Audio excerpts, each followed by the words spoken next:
message to the nation. Put the guns them down. Go we want some understand. Pleasant good evening, everyone. Good evening. All right, Honorable Political Leader Ms. Kamala Prasad Bisesa, our host Member of Parliament tonight, the Honorable Barry Padarat, officials of the National Executive of the United National Congress, members of Parliament, senators, corporation chairmen, councillors and aldermen. I'm very happy for the opportunity to address you this evening at Sanko Road at the home of our very hard-working Chairman Gowrie in the heartland of the Princestown constituency. We have an absolutely wonderful crowd here this evening and I can feel the energy all around. We meet this evening, brothers and sisters, at a time when the quality of life in Trinidad and Tobago is deteriorating at a rapid rate and the government is becoming more overbearing and out of touch with the common people. We meet in the midst of a widespread desperation in the land and an administration that does not care for the people who elected them to serve. For example, in recent days, the Minister of Finance has been insisting that there is full employment in our country. He seriously believes and claims that everyone is fully employed. Is there anyone here tonight who knows somebody who's not working? I am sure you have hundreds of friends and relatives who are not working. So the only man feel this country at full employment is Mr. Mbut.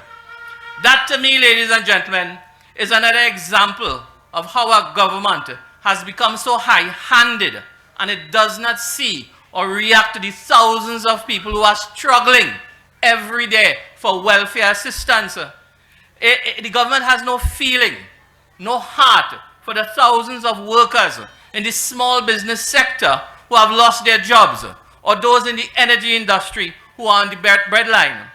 Over the past few years under this PNM administration, several investors have fled from this land. And in each case, there are hundreds of men and women who have been retrenched as a result of this. Not a single investor in the last 7 years has come here, more so not only for the weak policies of this government, but what we have turned into this dreadful crime zone that we have become. Tell me, ladies and gentlemen, who will willingly enter a market in a country that is now the 6th most violent land in the entire world? And that's a fact. Investors also shine away because under this pathetic PNM regime, Trinidad and Tobago has collapsed into one of the worst in the world in the ease of doing business. You cannot operate your businesses in this country. My colleague Saddam spoke about the procurement legislation. The lack of transparent procurement procedures is another reason why investors have been bypassing our country. And on that note, I want to agree with MP Saddam that do not be fooled by the implementation of the procurement legislation which is due to happen on Wednesday. The PNM over the last few years has stripped and watered down the legislation, removed all the teeth from the legislation. The racketeering of government-to-government contracts do not fall under the watchful eyes of the procurement regulator anymore. State briefs to friends and financiers do not fall under the watchful eye of the procurement regulator.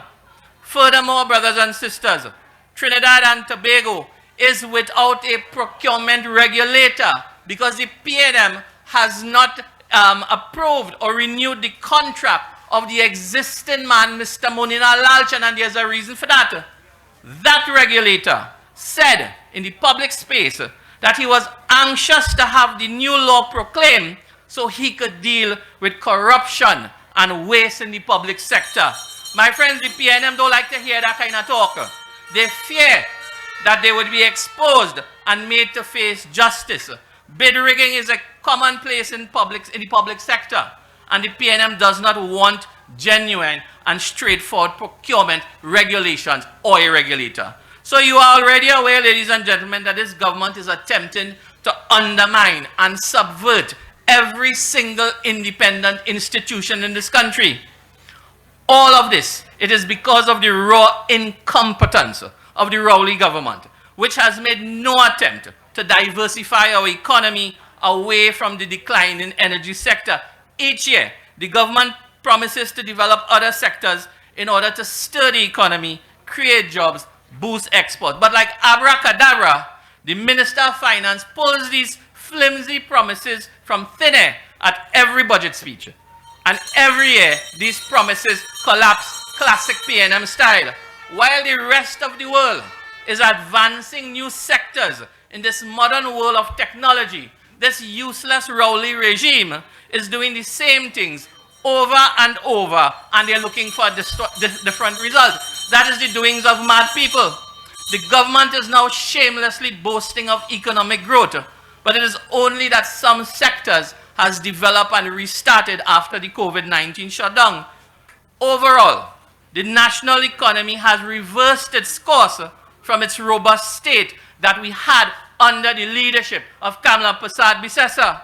Ms. Persad-Bissessar created over 55,000 jobs during her term. She attracted, her vision and work attracted investors to the tune of $1.5 billion every year. And she was well on her way of developing a very innovative and competitive society.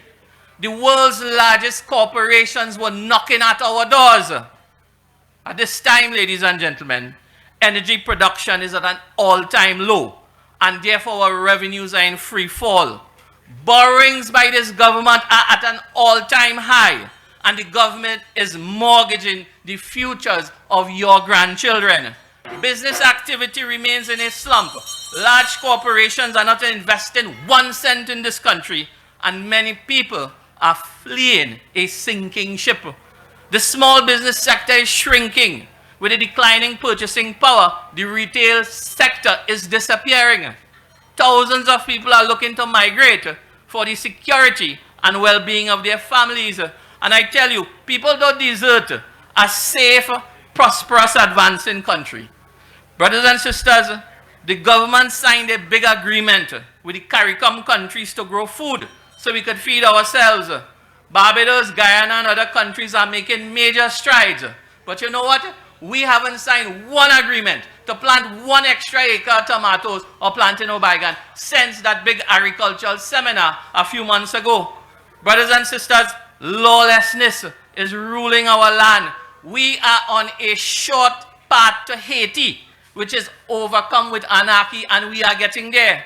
The statements by the Prime Minister at the Crime Symposium shows that he has thrown his hands up in the air and he is literally handing this country over to murderers and rapists. That is what he did at the Crime Symposium. And the solution, he banned a weapon that don't ban already in this country. The man has slept away on the job, and his Minister of National Security is hugging him up, sleeping as well. But, you know, with all of that, he said nothing. At that Crime Symposium, Prime Minister said nothing about our wide open borders, why our Daman vessels are packed up in Stobbles Bay waiting for diesel. He spoke nothing about the migrant issue. He stayed silent on those who are bringing in the drugs. He made no mention of the gangsters who are torturing our land. He is not providing the resources that the police needs urgently. He is refusing to utilize the services and the resources of the military. He is not giving the facilities to the judiciary, which they require to speed up the delivery of justice. He is taking no action on white-collar crime. And most of all, he is holding on to a most worthless Minister of National Security in Trinidad and Tobago's history. Ladies and gentlemen, brothers and sisters, I invite you to do something during your quiet moments. Ponder on the future of Trinidad and Tobago over the next few years if the PNM remains in national office.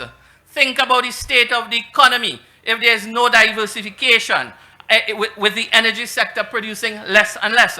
Consider the job losses, the increased poverty, the runaway inflation, the suffering by the aged, the sick, and the single parent challenges. Think about the deteriorating public health services. Ask whether you would be able to feed your family, send them to school, and see them get a secure future with a fulfilling job. And most of all, think about the crime condition under this clueless and uncaring regime. Consider the number of people who would become victims of violence as Trinidad and Tobago turns into the most crime-riddled nation on earth. While you do that, brothers and sisters, I urge you to recommit yourselves to spreading the message of the United National Congress, to publicly talk about our policies, about the party's successful track record in government. Use your traditional social media to expose the PNM and to promote the proud achievements and the ideals of the UNC under the leadership of Kamala Prasad Sessa. Stay strong, stay focused, secured in the knowledge that the future of our party and our country is bright, and assured if we remain a unified team. Stay committed to our mission. Trinidad and Tobago belongs to all of us, and we must fight for a better land, one that is safe, prosperous, modern, and embracing to everyone. Keep the faith, brothers and sisters. God bless you. God bless the United National Congress. God bless our political leader, Kamala Prasad Sessa. God bless Trinidad and Tobago. Thank you very much. Have a good night, ladies and gentlemen. This is a message to the nation. Every move we make, he is probably singing a song, every move you make, I'll be watching you. And